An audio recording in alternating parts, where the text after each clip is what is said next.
Dans la conférence précédente, nous avons pu voir de manière rapide et sommaire qui est l'homme, comment il a été créé et ce que Dieu attend de cet homme. Maintenant, nous allons lire un petit extrait des écrits de Luisa où Jésus nous parle du moment de la création de l'homme.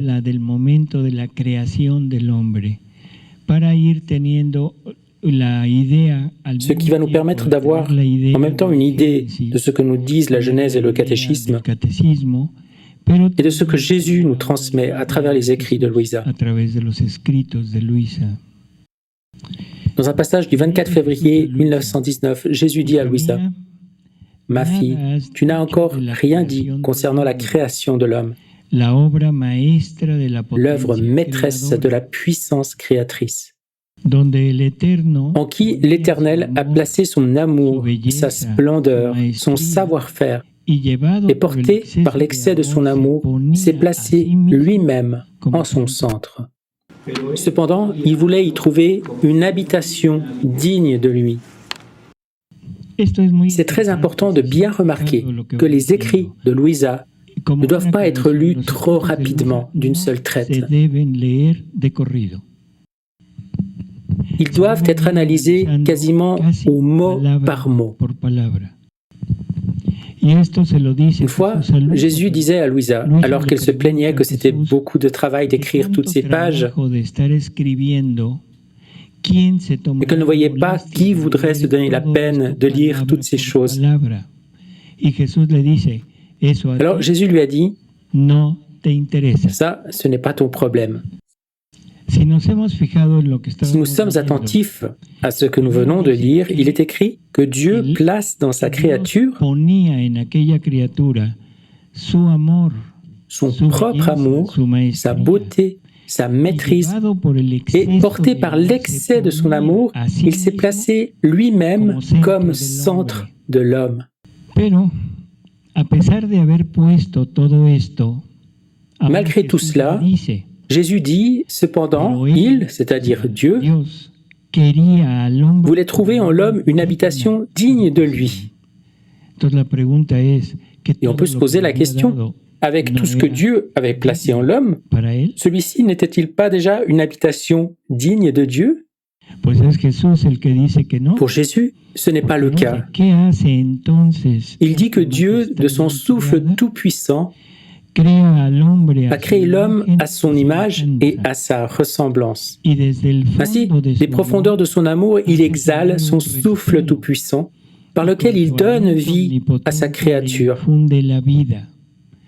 la dotant de toutes ses divines qualités proportionnées à son état de créature, et en faisant un petit Dieu.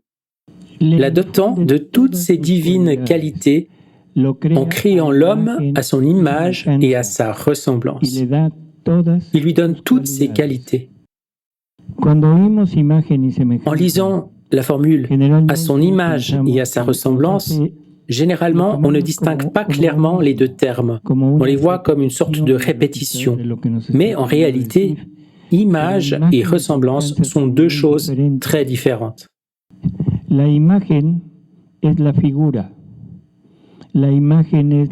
L'image, c'est la figure, l'apparence. Ainsi, étant formé et créé à l'image et à la ressemblance de Dieu, dans son Fils Jésus-Christ, nous avons la forme, la même apparence que Jésus.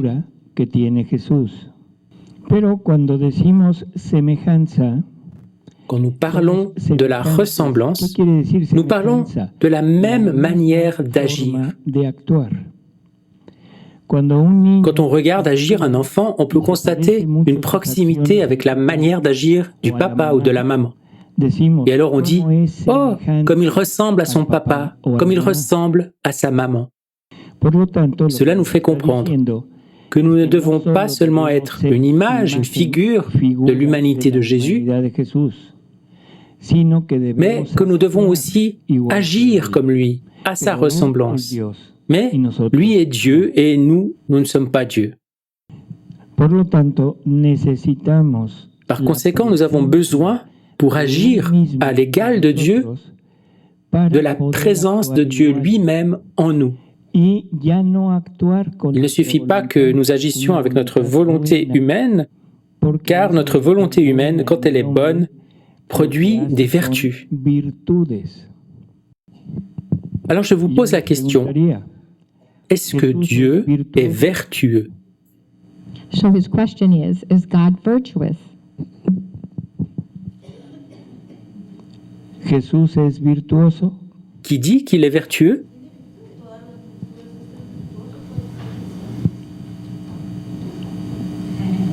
Jesús tiene virtudes. Jésus a des vertus? Jesús es obediente. Jésus est obéissant. Jésus est saint. Puro. Jésus est pur. Seguros.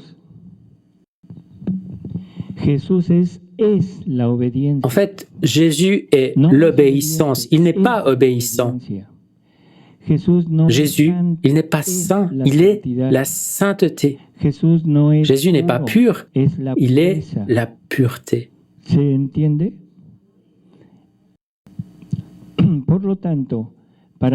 Donc, pour que l'homme puisse avoir cela, pour que l'homme puisse être à l'égal de Dieu, il a besoin des attributs divins et non de l'imitation des attributs divins. En plaisantant, on dit toujours que les copies piratées de films sont mauvaises. Elles n'ont pas la qualité de l'original. Bien, les vertus sont des copies des attributs de Jésus. C'est l'homme, avec ses propres forces, sa propre volonté, cherchant à imiter les attitudes de Jésus.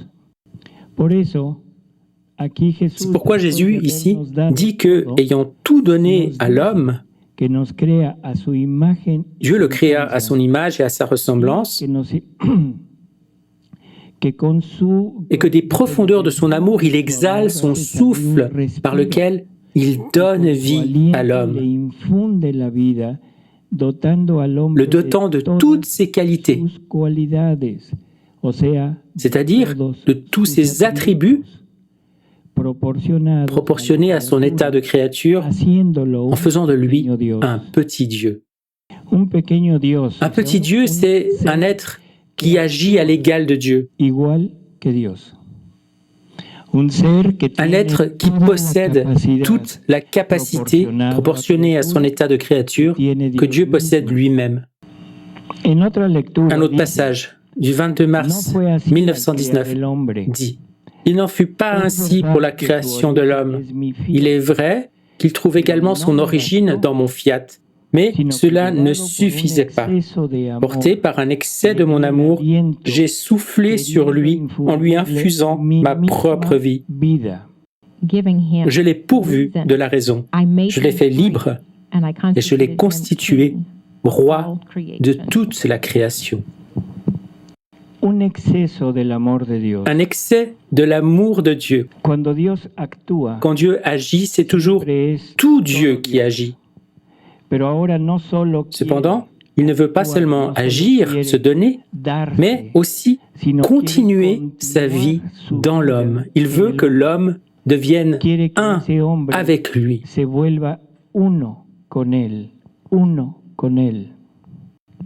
Et c'est pourquoi, comme nous l'avons vu précédemment, Dieu a donné à l'homme une volonté libre pour pouvoir recevoir et posséder en maître tout ce que Dieu voulait lui donner.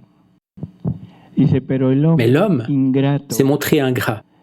Jésus dit, « Comment l'homme a-t-il répondu à tout cela?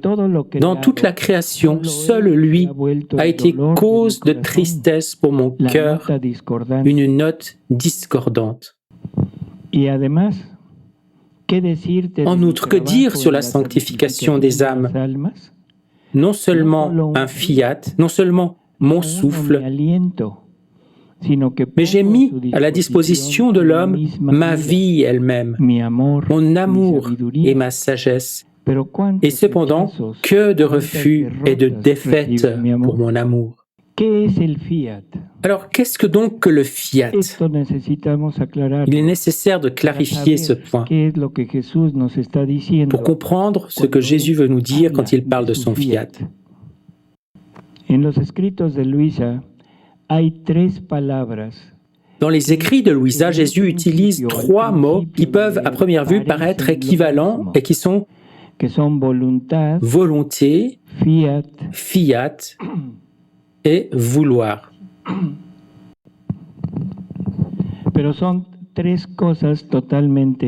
En fait, ce sont trois choses très différentes. La divina voluntad, o sea, la voluntad, es el motor de Dios. La divine volonté, c'est le moteur de Dieu. C'est ce par quoi Dieu produit, œuvre. Jésus dit à Louisa que sa vie, la vie divine, est la conjonction de tous ses attributs unis dans la mer immense de son amour. Mais il dit que ce qui met en mouvement tous ces attributs, c'est sa volonté. Ainsi, Dieu est amour infini, mais c'est sa volonté qui met en mouvement cet amour, sans quoi Dieu n'aimerait pas. Dieu est puissance infinie, mais sans le mouvement de sa volonté, Dieu ne veut ni ne fait rien. Et ainsi de tous les attributs de Dieu. Ainsi, la vie divine est tout ce que Dieu est, mais le mouvement de tout cela, c'est sa volonté qui le produit. Je ne sais pas si c'est clair pour vous, ce qu'est la volonté de Dieu. Nous pourrions dire que la volonté, c'est comme Dieu lui-même qui met en mouvement tous les attributs qu'il contient. Todos los atributos que él contiene. Cuando decimos fiat, quand nous parlons du fiat, nous allons prendre un exemple. Quand Dieu dit « que la lumière soit », que se passe-t-il? Dieu, avec sa parole, dit « fiat lux », que la lumière soit. Et la lumière advient par ce fiat. Le fiat, c'est la parole de Dieu. La palabra de Dios. Fiat es una palabra, es un verbo. Fiat est une parole, c'est un verbe. Et le verbe est action. Le fiat est le faiseur de toutes choses, celui qui produit, celui qui réalise ce que Dieu désire faire.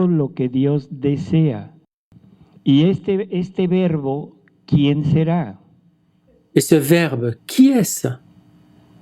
¿Quién es el verbo? Segunda persona de la Trinidad. La seconde personne de la Trinité, qui s'est plus tard incarnée.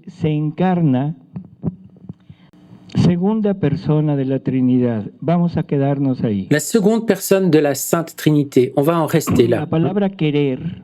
Le terme « vouloir » désigne l'acte accompli que Dieu veut. Que Dios quería.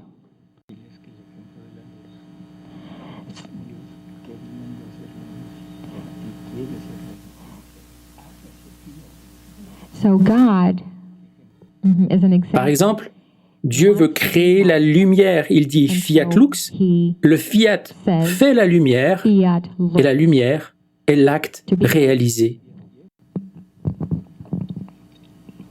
En espagnol, c'est très simple de comprendre cette distinction. En anglais, je ne sais pas, mais ça n'a pas l'air d'être le cas.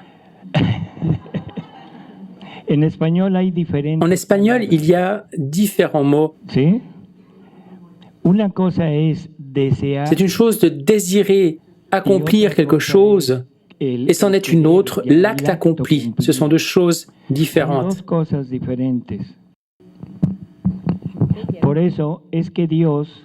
Et pourtant, Dieu n'a qu'un acte unique. Tout ce que Dieu a fait dans la création, la rédemption et la sanctification, tout cela ne forme qu'un seul et unique acte. Et c'est cela, le divin vouloir. Et c'est le règne auquel nous invite Jésus. Il nous invite à nous unir à son divin vouloir, au règne de son vouloir.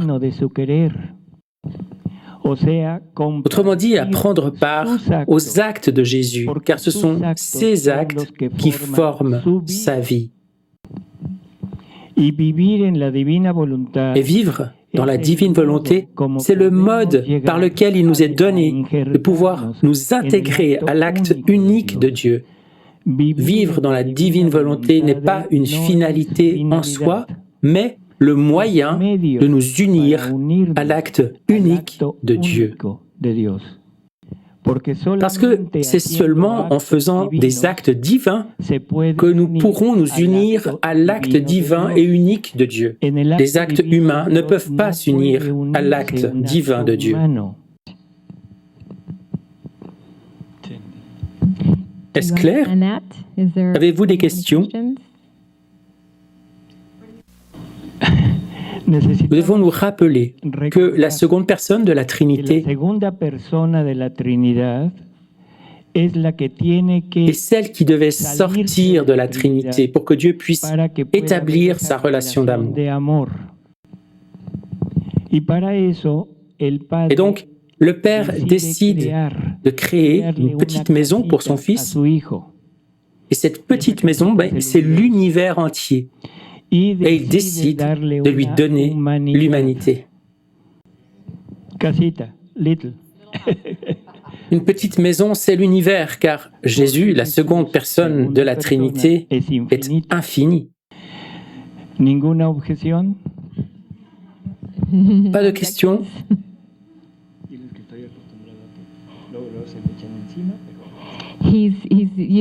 Parce qu'il est habitué que cela fasse problème, ce qu'il dit là, et il s'étonne. Jesus, while he came to the earth, he limited himself. Jésus, en venant sur terre, il s'est dépouillé pour devenir un homme. Sur terre, il était limité par sa nature humaine, même s'il avait, comme il le dit, des connaissances célestes. Pour devenir un homme, eh bien, il a assumé les limitations de la nature humaine. Il s'est abaissé.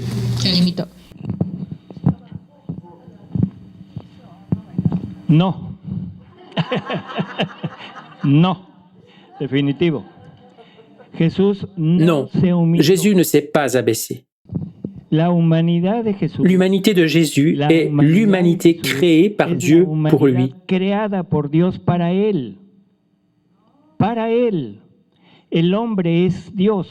Et l'homme est Dieu. Il ne s'est pas humilié. Mais la parole de Dieu dit que Jésus s'est abaissé lui-même. La seconde personne de la Trinité a pris chair. C'est l'évangile selon saint Jean qui le dit.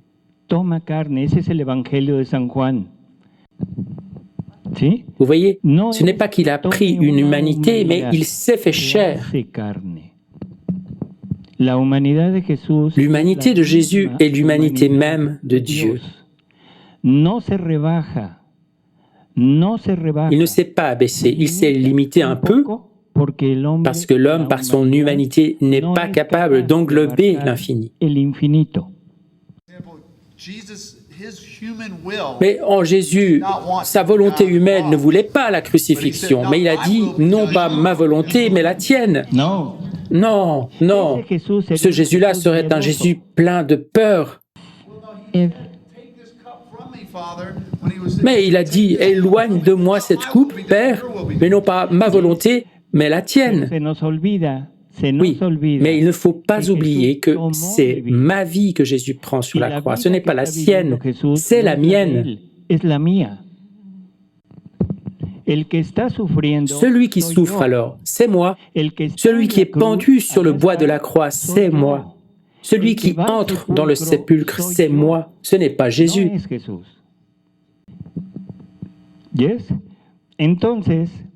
Et donc, dans ce passage où il prie que s'éloigne de moi cette coupe,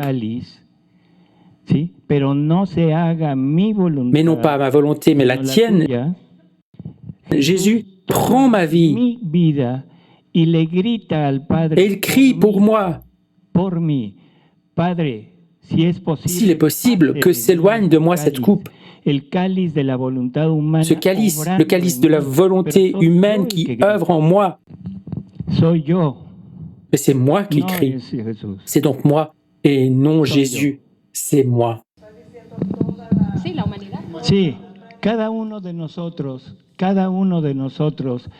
Oui, chacun d'entre nous doit dire moi. Quand nous regardons un crucifix, nous devons nous voir nous-mêmes crucifiés. Chacun doit dire « c'est moi » parce que Jésus, par amour pour moi, a pris ma vie et l'a emmenée là où elle méritait d'aller, c'est-à-dire sur la croix. Oui, c'est cela que mérite ma vie, car telle a été la sentence du paradis terrestre. À partir du jour où tu poseras un acte de ta volonté propre non uni à la mienne, irrémédiablement, il te faudra mourir. Et ce que l'homme a fait dans le paradis, c'est qu'il a donné la mort à la divine volonté en lui-même, en donnant vie à sa propre volonté humaine. Et donc Jésus, par amour pour nous, a pris notre vie, s'est chargé de tous nos actes et a réalisé deux actions.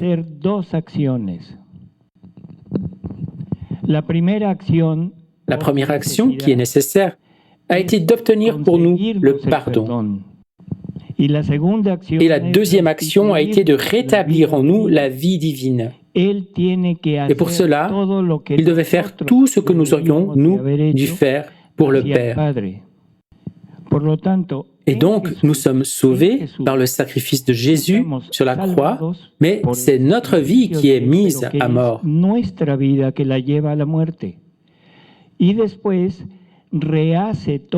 Mais il a aussi refait tout ce que nous devions faire pour que le Père puisse nous rétablir, comme il l'a décidé un jour, dans la condition d'origine.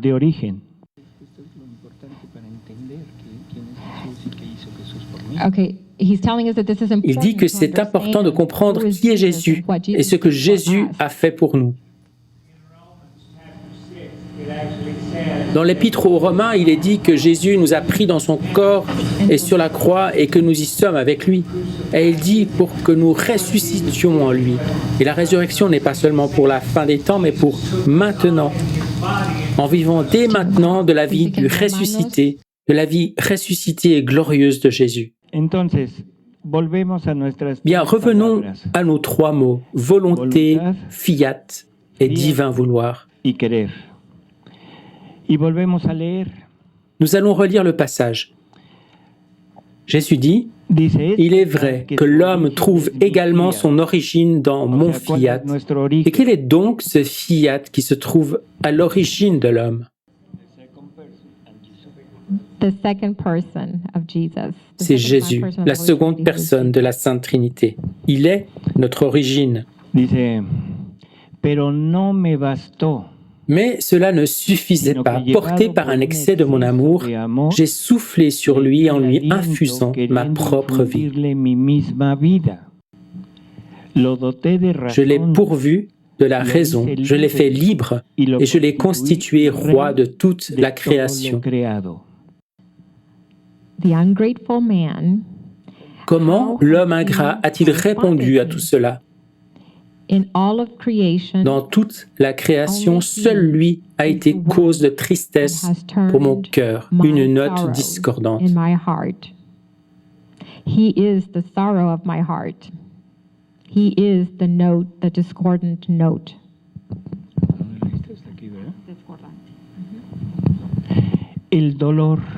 La tristesse, la douleur de mon cœur. Nous avons parfois des idées peu communes.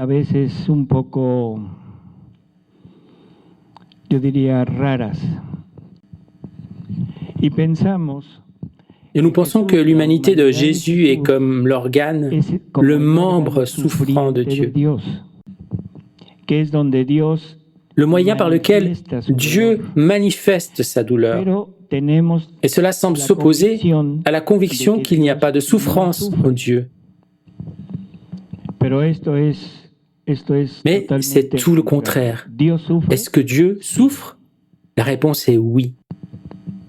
Santo Tomás de Aquino Saint Thomas d'Aquin définit la souffrance, define el premièrement, sufrimiento comme un como mouvement de la movimiento volonté. voluntad. Queriendo lo que no Vouloir ce qui n'est pas no queriendo. ou ne pas vouloir ce qui est. Un ejemplo. Voici un exemple. Yo no quisiera Je ne veux mi pas hijo que fuera mon drogadicto. fils soit un toxicomane, mais il est toxicomane. ¿Sí? Yo Ou bien, quisiera je que mi voudrais hijo que mon fuera fils soit un homme bon, pero no lo mais es. ce n'est pas un Or I homme would bon. want my son to be a good man, but he's not a good man. Eso es lo que Santo Tomás define C'est cela que como saint Thomas définit sufrimiento. comme une souffrance. Por lo tanto, Dios Et donc Dieu souffre-t-il? On peut le dire avec certitude puisqu'il s'agit d'un mouvement de la volonté, un mouvement du moteur de Dieu. del motor de Dios. Et de cette souffrance, nous allons en parler beaucoup et vous en entendrez parler beaucoup durant ce temps que nous allons passer ensemble. Porque este sufrimiento de la divina voluntad sufre Parce que cette souffrance de la divine volonté se communique à l'humanité de Jésus. de Jesús. Et c'est cette souffrance-là que l'humanité de Jésus doit éprouver. Et c'est celle qui lui fait suer du sang au jardin des Oliviers. Sudar sangre es imposible. En fait, il est impossible de suer du sang. Blood is impossible. Médicamente no es posible. D'un point de vue médical, suer du sang est une impossibilité. Mais pour pouvoir suer du sang, il faudrait que des vaisseaux sanguins éclatent dans les glandes qui produisent la sudation. que produce el sudor. And that only Et cela happens ne peut arriver que suite à un traumatisme violent où se formerait un hématome. punch or something, a trauma. And a hematoma is formed, or there has to be a cut, which Ou alors, bleeds, il faudrait une blessure ouverte qui saigne, mais but ce n'est there pas is de la no sueur de threat of sang. blood.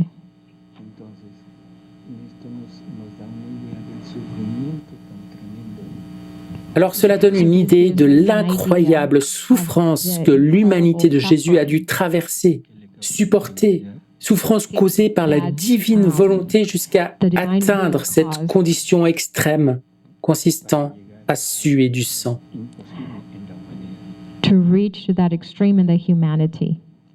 O sea, pero el sufrimiento Il est donc impossible que l'homme sue du sang, mais la souffrance atroce subie par Jésus n'est pas une souffrance humaine, elle est une souffrance divine.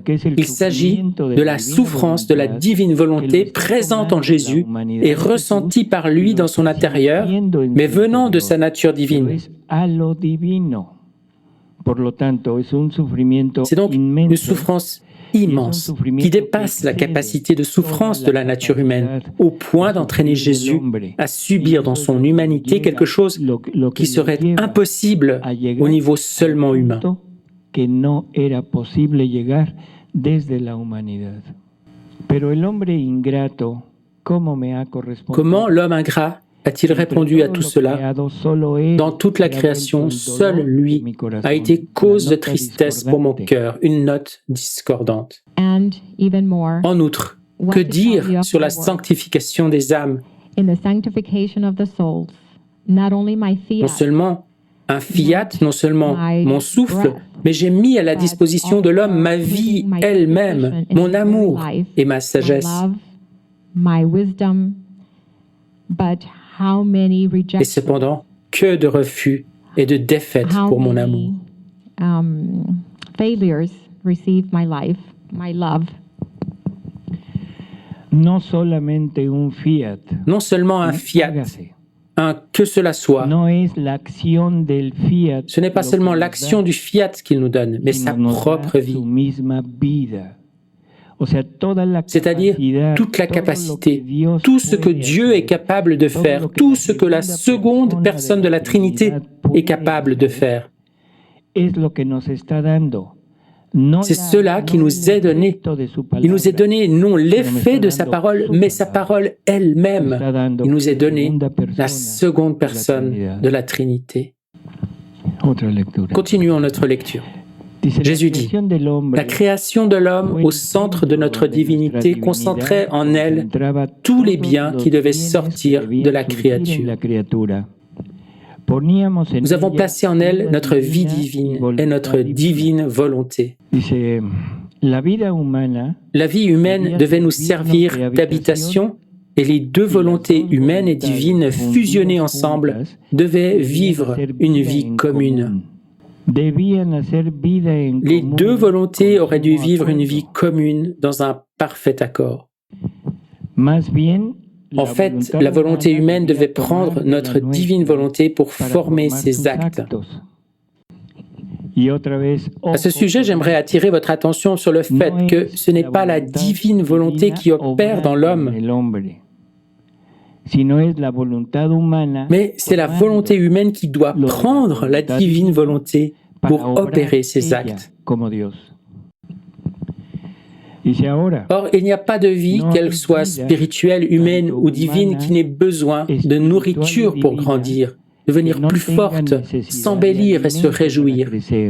Nous avions mis notre vie divine dans l'homme, car il était incapable de recevoir toute la plénitude de l'être divin. Une chose est l'être divin et une autre est la vie divine. L'être divin, je ne peux le contenir. Mais la vie divine, oui, elle peut être reçue en moi.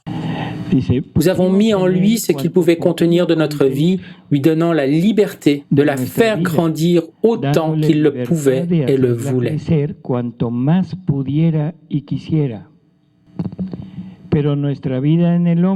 Mais notre vie dans l'homme a besoin de nourriture pour grandir. Il était donc nécessaire de mettre en lui une divine volonté. Car notre vie divine n'aurait jamais pu s'adapter aux aliments de la volonté humaine.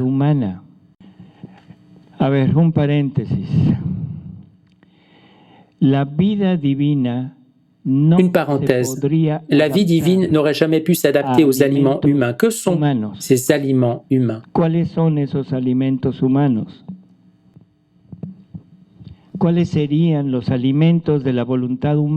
Que sont les aliments de la volonté humaine? Ce sont les vertus. Les vertus. Les vertus sont des actes de la volonté humaine s'opposant aux vices de la volonté humaine.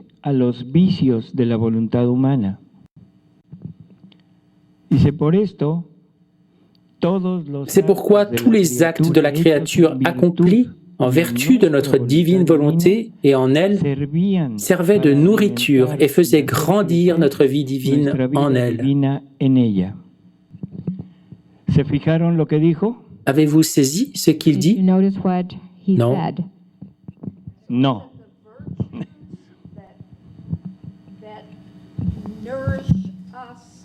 Est-ce que les vertus ne sont pas ce qui nous nourrit pour grandir dans la divine volonté?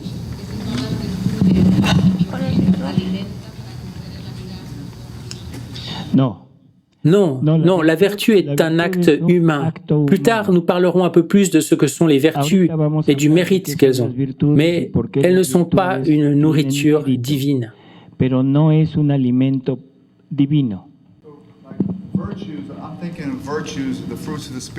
Je pense que les vertus sont les fruits de l'esprit. Amour, joie, paix, patience, bienveillance, bonté, fidélité, douceur, maîtrise de soi. Et il dit, prenez le vice contraire, par exemple la paresse. Vous prenez le fruit de l'esprit, maîtrise de soi, et la nourriture est, l'homme ne vivra pas seulement de pain, mais de toute parole qui sort de la bouche de Dieu.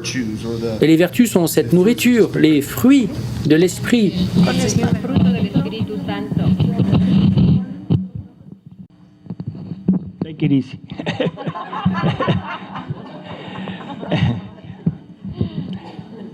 Je voudrais revenir à ma question. Est-ce clair ce qui a été lu tout à l'heure? Je pense que ce n'est pas le cas.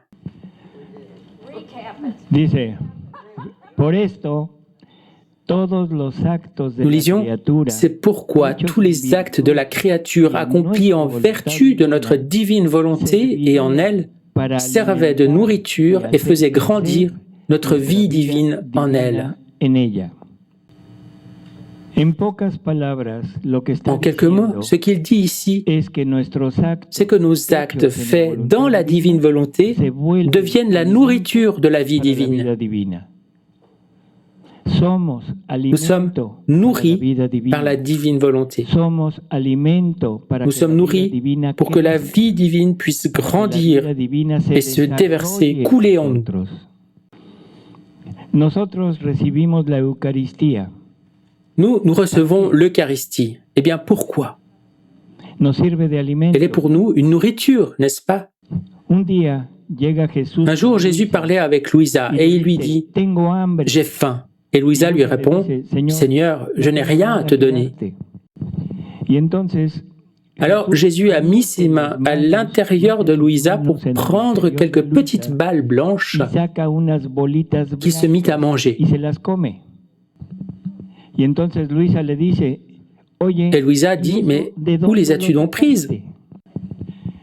Et Jésus de répondre « Ce sont tes actes faits dans ma volonté qui me servent de nourriture. »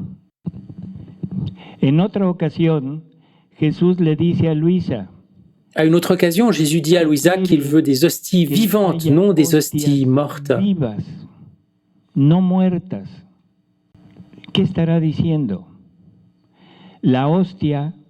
Il veut dire par là que l'hostie, cette hostie que nous allons recevoir tout à l'heure au cours de la messe, c'est une hostie morte parce qu'elle n'a rien à donner à Jésus pour que Jésus puisse vivre à travers elle.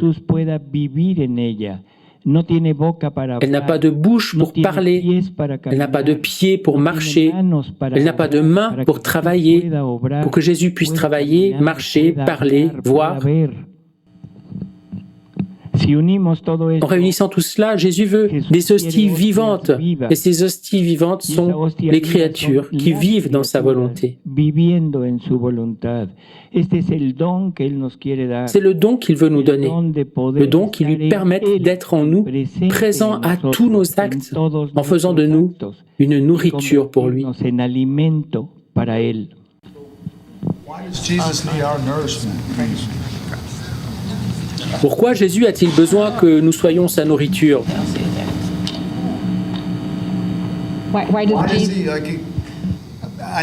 Je sais qu'il est content quand nous agissons dans l'obéissance avec joie, mais quelle sorte de nourriture cela produit-il pour Jésus? Il n'a pas besoin d'être nourri par nous.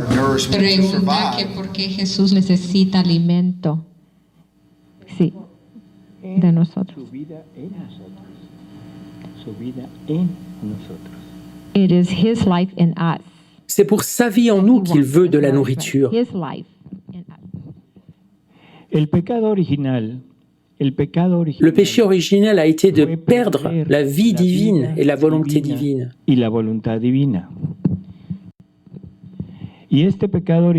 ce péché originel est pardonné par le baptême. Et le baptême est l'insertion de la vie divine en nous. Mais elle est insérée à l'état de semence, une semence qui a besoin de croître en moi. Pas en lui, où elle est complète, mais en moi. Il est nécessaire que je la fasse grandir. Vous comprenez? Do you understand? La vie divine en moi a besoin de grandir. Nous tous présents ici, sommes-nous tous baptisés? Bien, nous avons tous en nous Saint Jésus. Mais certains d'entre nous sont plus saints et d'autres moins. But some are holier than others. Et qui est le plus saint ici? Qui est le plus saint? Père, pas vous, non. Maintenant, qui est le moins saint? Tout le monde lève la main.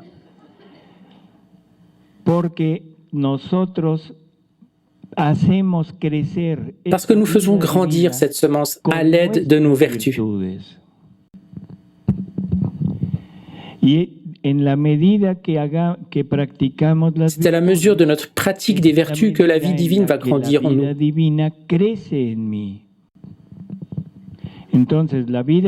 Et donc, la vie divine a besoin de grandir en nous.